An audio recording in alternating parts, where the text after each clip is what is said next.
La petite vidéo là, encore vite fait, pour expliquer vite fait, 2014, depuis 2014, moi j'ai expliqué que les filles étaient sujettes à l'aliénation parentale de la part de leur mère. On m'a toujours brossé, hein, la DSEA, etc., etc., elle m'a toujours brossé, hein, donc voilà. Allez circuler, il n'y a rien à voir. 2018, l'aliénation parentale, elle a dégagé parce que ben, trop de pères, hein, je connais pas les chiffres, hein, mais on sait très bien que c'est pas 50-50, hein, l'hébergement chez les parents, hein, c'est toujours les mères qui ont la part belle. Donc, et les papas, les deux week-ends par mois et la moitié des vacances. Hein. Donc voilà, on ne peut pas se leurrer. Donc moi, depuis 2014, je parlais d'aliénation, allez vous faire foutre. Bref. Donc, on peut constater qu'une fois que je suis rentré en prison, hein, alors je précise, hein, c'est la DSEA qui écrit ça. Hein, la DSEA que j'ai frappé, d'ailleurs ils le disent. Hein, ADSEA 04, partie civile dans la procédure pénale, a demandé d'être déchargé de son exercice suite faute de neutralité. On est bien d'accord, hein. Donc c'est un de leurs gars que j'ai tabassé, qu'on voit sur la vidéo précédente que j'ai postée hier. Hein. Donc pour ceux qui ne savent pas lire, je vais lire. Dans son rapport du 30 avril 2018, moi je les ai frappés en février 2018, d'accord. En l'état de ces événements, Monsieur Moussa, alors, étant incarcéré, Madame Longequeux tenant alors un discours très insécurisant aux enfants sur ces violences, elles n'étaient pas présentes, elle est petite, provoquant de l'angoisse et de la culpabilité. Elles avaient 10 ans quand même. Hein. Elles avaient 10 ans à cette époque-là. Hein. On les culpabilise. Hein. Madame Longequeux, qui a tout organisé, hein, fait culpabiliser ses enfants. Parce qu'il ne faut pas oublier que Madame Longequeux, avec Monsieur Maloumi, elle avait déjà essayé. Hein. Au lieu de l'avocat et des deux éducateurs qui sont partis comme des hirondelles le jour des faits, avant ça, c'était Maloumi quand même. Hein. Hein, ben, les menaces d'enlèvement pour partir à l'étranger. Hein. Les menaces que j'ai mis sur le truc, hein, ma plainte qui a été classée sans suite, hein, à 2 reprises, hein, sur les menaces de mort qu'on m'a fait, le même gars, hein, les menaces de mort qu'on m'a fait, les menaces d'enlèvement d'enfants. Elle avait déjà essayé, hein, c'était en 2014 d'ailleurs, hein, qu'elle avait essayé de faire ça déjà avec Maloumi. Eh ben, ça n'avait pas marché, hein. Et puis ben, là, elle a réussi, hein. Ben, voilà, ça s'est passé.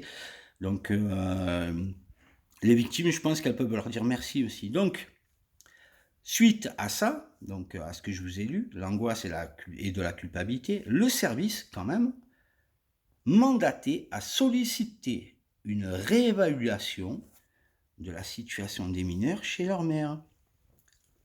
Quand même. Ça fait depuis 2013 que la DSEA suit les enfants, me défonce la gueule, et une fois que je suis en prison, ils se rendent enfin compte de ce qui se passe, enfin du moins, ils font semblant.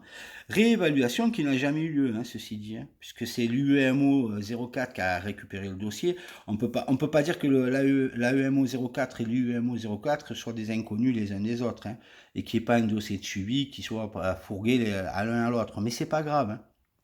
Ça n'a jamais, jamais, jamais été fait. La réévaluation, jamais, jamais, jamais, jamais, ça n'a été fait. Donc, à un moment donné, les gens, pas s'étonner, pas s'étonner. Il y a des choses qui sont bizarres, d'accord. À moi, on m'a fait aucun cadeau.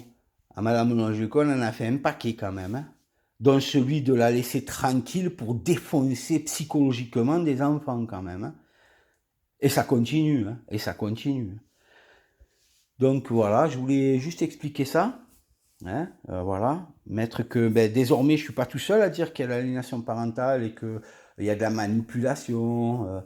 Voilà, à 50 et quelques balais, on culpabilise des enfants de 10 ans sur des faits qui se sont passés.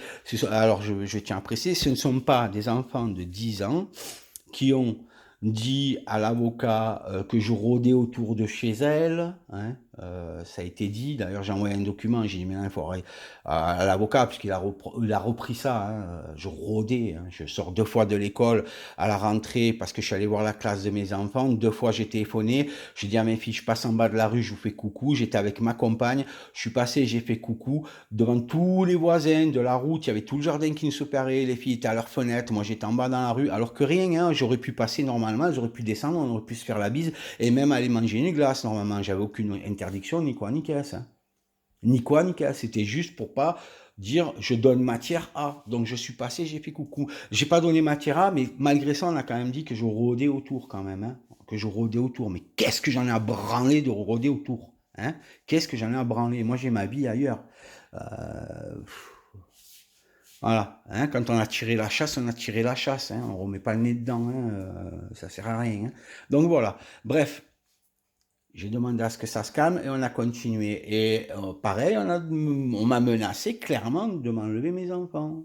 Alors je le répète quand même, hein, 8 mois avant, en juin, après 2 décisions de juge en 2016 et 2017, la cour d'appel de Aix a dit que les 17 mois où mes filles avaient été placées chez la mère de 2016 à 2017 était illégal. On a pris un article et on a dévoyé son sens. L'article disait que si les enfants se retrouvaient dans une situation telle que celle-là, par exemple, alors cet article permettait de placer les enfants soit chez le père, soit en famille d'accueil, soit en foyer. Pas placer chez la mère.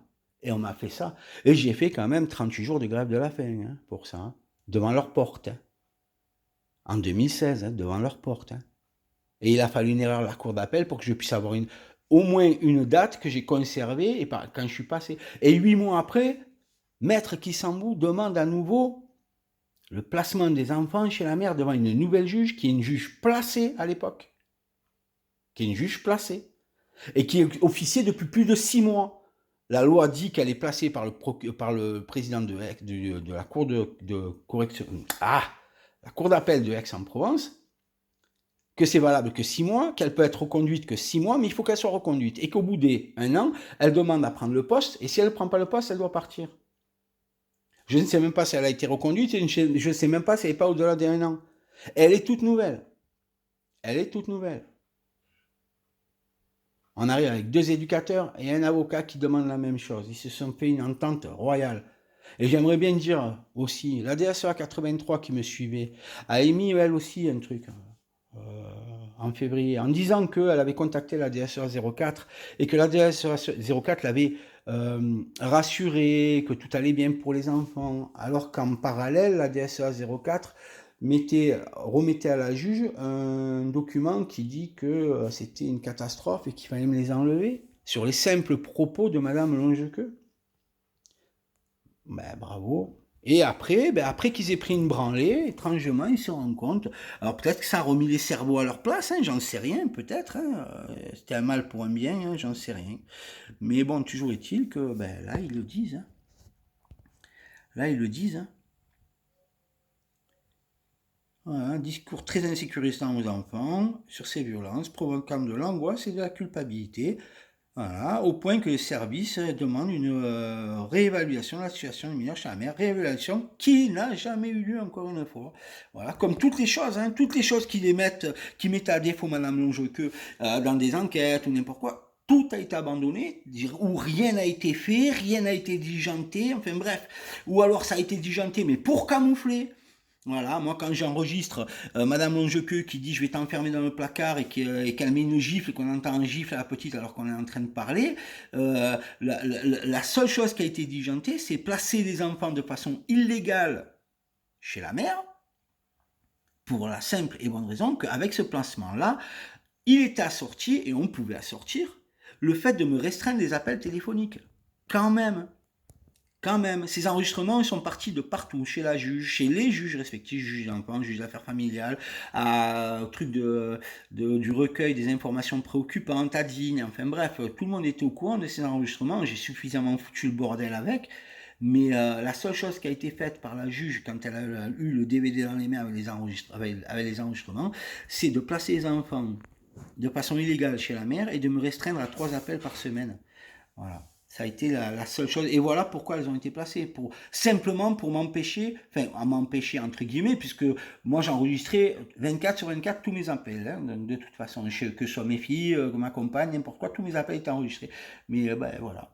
Ben voilà. Donc à un moment donné, les gens, faut pas s'étonner hein, de prendre des beignes. Hein. Faut pas s'étonner. Hein. Justice, pas justice, faut pas s'étonner. Et en parlant de justice, je vais en faire une prochaine là. Et vous allez voir à quel point j'ai accès à la justice. Je vais vous démontrer que. Et c'est un exemple, hein, mais avant ça, il y en a eu des tonnes. Voilà.